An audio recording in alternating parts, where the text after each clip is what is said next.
hayranı. Buradan ilan ediyorum.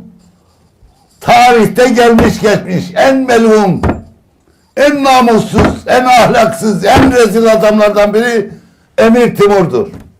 Evliya 100.000 adam katletti. İzmir'e kadar Anadolu'yu çiğnedi.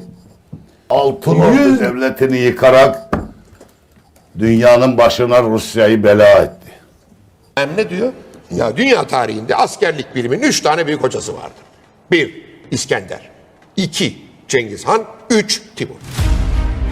Bitti. Büyük adamdır. Timur çok büyük bir adam.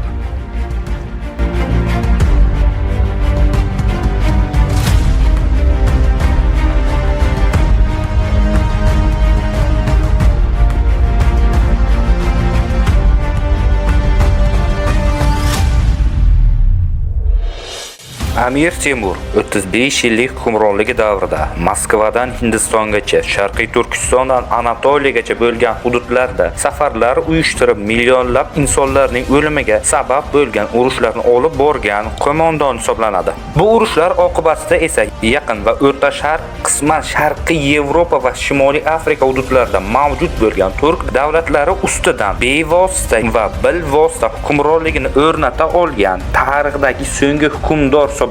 Bundan tashqari, amiri etib saylangan Movarounnahr mamlakatini u davrdagi dunyoning siyosiy, iqtisodiy va madaniy markaziga aylantirgan idorachi va islom dunyosining ikkinchi renessans davrini boshlagan Buyuk Ipak yo'lini qayta tiklab, o'rta asrlardagi tarixni shakllantirgan siyosatchilardan biri hisoblanadi. Bunday ishlarni qilgan tarixiy shaxsiyat haqida turli xildagi tanqidiy fikrlarning bo'lishi va bu fikrlarga ko'ra insonlarning turli xil tarafkashlik qilishlari tabiiy holat hisoblanadi. Bu videoda esa Amir Temurning qilgan ishlari va ijroatlarini siyosiy jihatdan amaliyotda to'g'ri amallar ekanligini tahlil qilib tushuntiraman. Bu videodagi tahlil italiyalik siyosiy mutafakkir Niccolo Machiavellining hukmdor asaridagi fikrlariga asoslanadi. Bu sababli videodagi fikrlar bugungi axloqiy qadriyatlar va qarashlarga zid bo'lishi mumkin. Chunki Machiavellining g'oyasiga ko'ra, hukmdor davlatining barqarorligi va xalqining tinchligi yo'lida zarurat tug'ilganida axloqiy me'yorlardan chetga chiqishi mumkin. Chunki siyosat natija vositani oqlaydi degan tamoyilni ilgari suradi. Endi esa Amir Temurga nisbatan bildirilgan tanqidlar natijasida yuzaga keladigan umumiy savolga javob bersam, Amir Temur zolimmi yoki qahramon? Amir Temur qahramonligi uchun o'z xalqi tomonidan hukmdor etib saylanib, davlat va xalqining farovonligi yo'lida zolimona ishlar qilgan podshoh hisoblanadi. Xo'sh, nega bunday deganimni izohlashni boshlasam. Avvalo, Amir Temur Movarounnahrni boshqarishi uchun mamlakatdagi turli zodagon va amaldorlar tomonidan saylangan hokim, ya'ni amir hisoblanishini aytib o'tmoqchiman. Sababi esa u davrda hali Chingizxon avlodlari Movarounnahr mamlakatining monarxi, ya'ni egasi hisoblanardi va Amir Temur Movarounnahrni hukmronligining deyarli so'ngiga qadar rasmiyatda Chig'atoy sulolasining xizmatidagi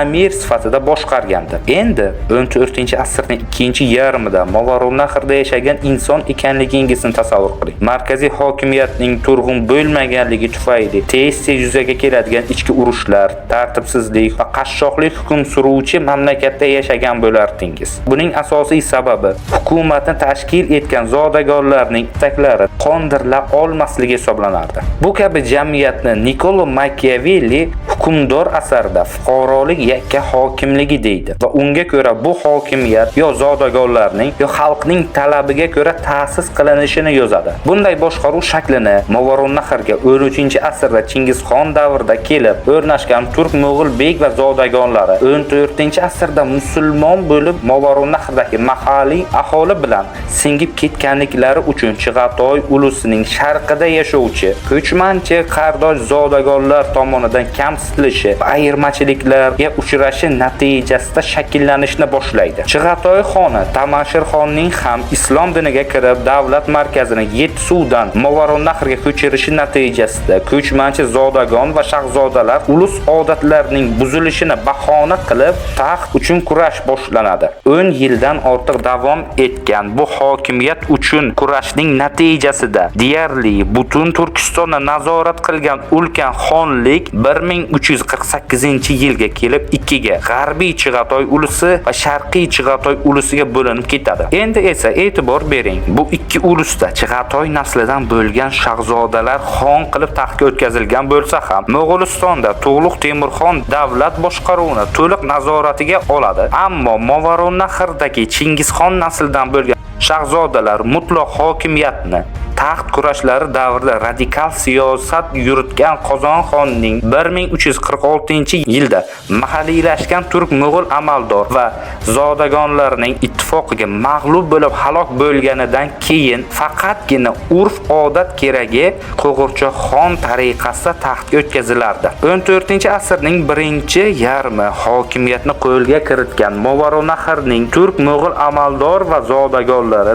davlatning barqarorligini saqlab o'zlarining nomidan mamlakatni boshqarishi uchun Movarounnahr amiri unvoniga oralardan birini saylashni boshlaydilar. Dastlab bu unvon egasi Qozonxonni mag'lub etib Amir Qazog'on bo'ladi. Uning o'ldirilishidan keyin esa avlodlarning o'z boshimcha va radikal siyosatlari oqibatida hukmronliklari uzoq davom etmaydi. Shunday davrlarda Kesh shahrining dorug'asi bo'lgan Amir Temur uchun itoat etgan davlat rahbarlarining aynan mana shu noto'g'ri siyosatlari hokimiyatga yo'l ochgan bir fursatga aylanadi. Ya'ni 1361-yildan 1370-yilgacha Movarounnahrni boshqargan Mo'g'uliston shahzodasi va xoni Ilyosxo'ja bilan Movarounnahr amiri Qozog'onning nabirasi Amir Husaynning mahalliy zodagonlarga zulm o'tkazishlari oqibatida o'zlarining mozorlarini o'zlari tayyorlashadi. Sababi feodal davrda feodallarning noroziligiga uchrash har qanday hukmdor uchun o'lim degan edi. Chunki u davrlarda davlatning asosiy harbiy, siyosiy, iqtisodiy sohalarini nazorat qilgan bu zodagonlarning bir nechtasi hukmdorlardan norozi bo'lishsa, uni yo'qotish ishlarini fitnadan boshlab urushgacha sinab ko'rishga imkonlari yetardi. Masalan, bu davrda Amir Qozog'on bilan Qozonxonni zodagonlar tomonidan yo'q qilinganini misol keltirish mumkin.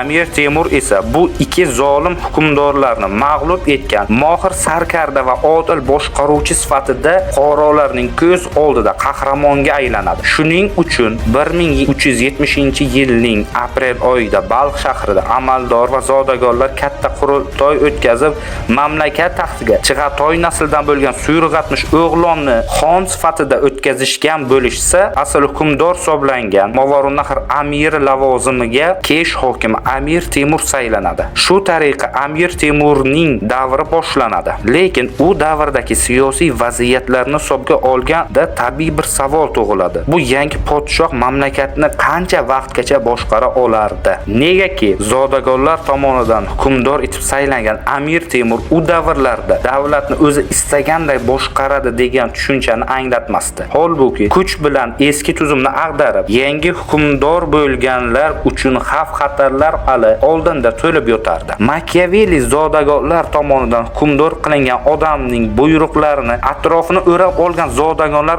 o'zlariga teng deb hisoblashganlari uchun ham bajarishmasliklarini va hukmdorni o'z xohishiga ko'ra mustaqil harakat qilishga ham qo'yishmasligini yozadi. Bu sababdan ham yangi hukmdor xalqni orqasiga olib, atrofdagi zodagonlar oldida ustunlikka erishgandan keyin ularni o'ziga xizmat qiladigan shaklda tanlab olish kerak deb yozadi. Amir Temur esa mamlakatdagi zodagonlar tomonidan hukmdor etib saylanishdan oldin xalqining ko'nglini olishga ulgurgandi. Shunga qaramay Machiavelli hokimiyatga kuch ishlatib kelgan hukmdorlar yangi tartib-qoidalar o'rnatish yo'li bilangina yangi davlatga asos solib, uning xavfsizligini ta'minlashi mumkinligini yozadi. Bu yo'lda hukmdorning muvaffaqiyatga erishishi ehtimoli o'z ixtiyoridagi kuchli qo'shini bo'lsagina yuqori bo'lishini bildiradi. Chunki bunday tashabbus bilan chiqqan har qanday inson eski tartiblar tartiblardan manfaatdorlarning adovatiga hamda yangi tartiblardan manfaatdorlarning sovuqqonligiga duch keladi deb tushuntiradi. Shu fikrlarni asos olib Amir Temurning islohotlarga ko'z tashlasak,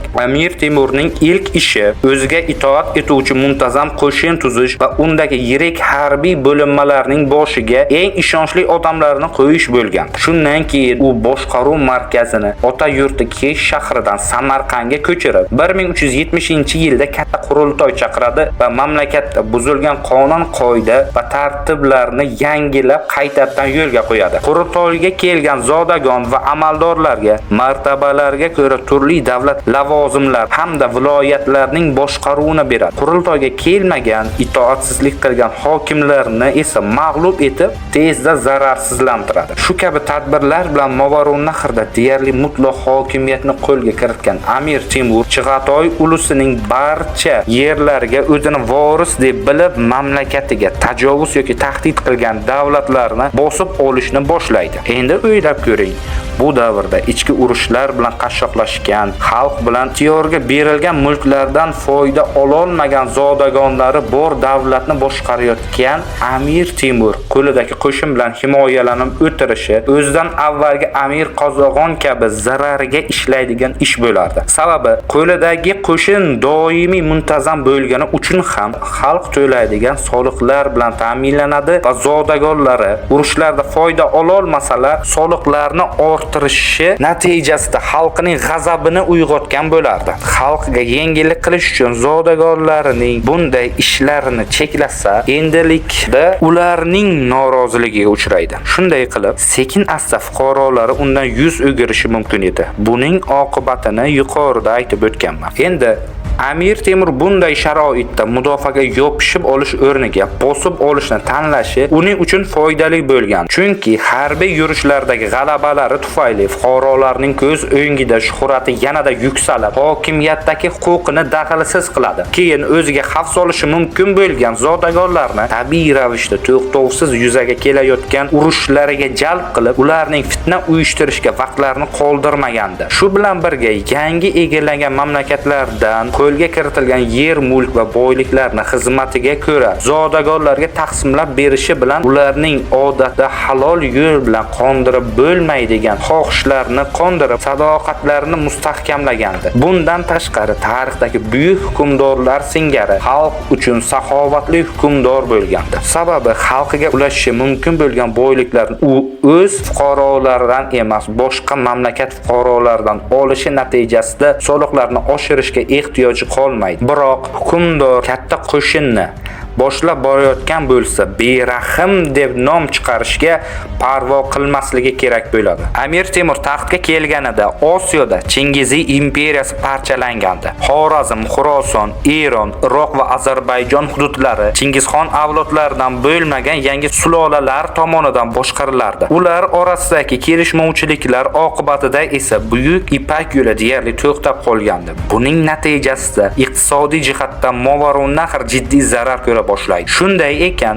Amir Temur bu hududlarni o'z nazorati ostida birlashtirib, savdo yo'llarini tiklashni o'zining oldiga maqsad qilganini ko'rishimiz mumkin. Machiavelli bu kabi til va odatlari turlicha bo'lgan hududlarda hokimiyatini ta'sis etib boshqarishi uchun hukmdorga nihoyatda katta omad va san'at talab etishini yozadi. Shu bilan birga o'zining hukmdor asarida mustaqil shahar yoki davlatlarni boshqarishning 3 usulini sanab o'tadi. Amir Temur dastlabki yurishlarida bu usullarning 3-chisidan foydalanganini ko'rishimiz mumkin. Bu 3-usulga ko'ra egallagan mamlakatning fuqarolariga o'z qonunlariga binoan yashashlariga ruxsat berib, ulardan o'lpon olish va hukmdorga sodiq bir necha kishiga boshqaruvni topshirishdan iborat bo'lib hisoblanadi. Dastlab bu usulni Amir Temur Xorazmshohlar davlatida qo'llaydi. Amir Temur Xorazmshohdan bosib olingan Chig'atoy ulusiga tegishli Xiva va Kat shaharlarini urushsiz topshirishi istalgan talabining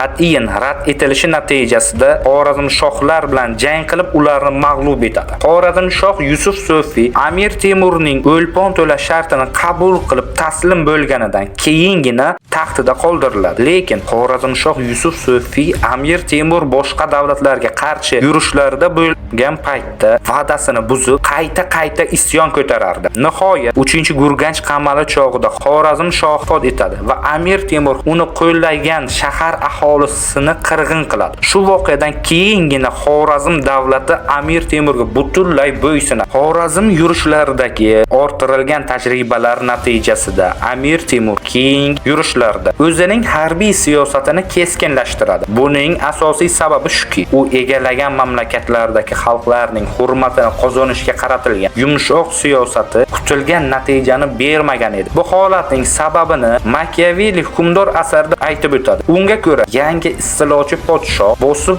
olingan xalqiga tabiiy ravishda o'lpon solishi va ularni o'z qo'shinini boqishga majbur qilgani bois istilo qilingan xalqlar yangi hukmdorni xushlamaydi. Shunday ekan, xalqning hurmatini yoki sevgisini qozona olmasa, ularda bu yangi hukmdor o'ziga nisbatan qo'rquv uyg'otishi kerak. Bu masalada Machiavelli shunday fikr bildiradi. Bir odam hukmdorni o'z ixtiyori bilan yaxshi ko'radi, ammo qo'rqishda esa hukmdorning ixtiyoriga ko'ra qo'rqadi. Shuning uchun dono hukmdor birovga emas, o'ziga bog'liq narsaga tayangani afzal bo'ladi. Qisqasi, Amir Temur yuqoridagi 3 usuldan birinchisini, ya'ni vayron qilishni tanlaydi. Machiavelli o'z qonunlari bilan yashagan, davlatni bosib olgan hukmdorlar u yerlarda qirg'in uyushtirmasdan xotirjam hukmronlik qila olmasligini ta'kidlaydi. U odamlarni yo erkalash yo qirib tashlash kerak. Chunki odamlar kichik zulm uchun o'ch olishi mumkin, ammo katta zulm uchun o'ch ola olmaydi deb yozadi. Machiavelli bosib olingan mamlakatda istilochi hukmdor bo'ysunmas bir shaharni vayron qilib, aholisini qirg'in qilishi unga hech qanday zarar keltirmasligini aytadi. Bundan tashqari, bunday qismat boshlariga tushmagan mamlakatning boshqa aholisi qutulib qolgani uchun tez orada tinchib qolishini va osiylik qilishsa, jabrlangan yurtdoshlarining kuni boshlariga tushishlaridan qo'rqishini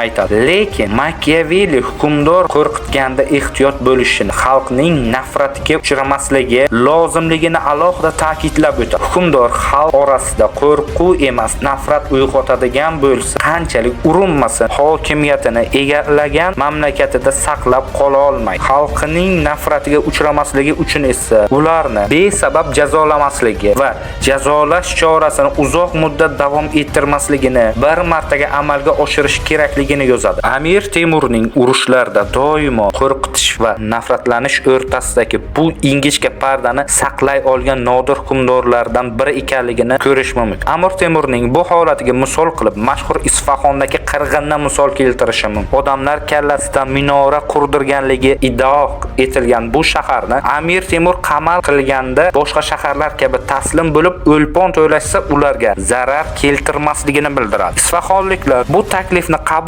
qilishgach, Amir Temur shaharga o'lpon yig'ib olish uchun 3000 kishilik askarlarni qoldiradi. Askarlar shaharga kirishganlaridan keyin shahar aholisi tomonidan qirg'in qilinadi. Faqatgina oz bir qism askarlarni ba'zi isfahonlik aholi uylariga kirgizib asrab qolishgandi. Amir Temur shaharni qaytib bosib olgach, askarlarni qutqarib qolgan bu xonadon egalarining mahallasiga qo'riqchilar tayinlaganidan keyingina qirg'in uyushtirishga buyruq beradi. Isfahonda 70 ming kishining qatl etilgani, Fors podshohligining poytaxti Sheroz shahriga yetib kelgach, ular Amir Temur kelmasdanoq taslim bo'lishganligi haqida elchi yuborganlaridan keyin Amir Temur Sherozga zarar yetkazmay ortga qaytdi. Shunday ekan, Amir Temur taslim bo'lgan hech bir shaharga zarar yetkazmagan. Qirg'inlar faqatgina qarshilik ko'rsatgan va isyon sodir etilgan hollarda amalga oshirilgan. Xo'sh, Amir Temur nega qirg'in uyushtirganini tushungan bo'lsangiz, endi nega u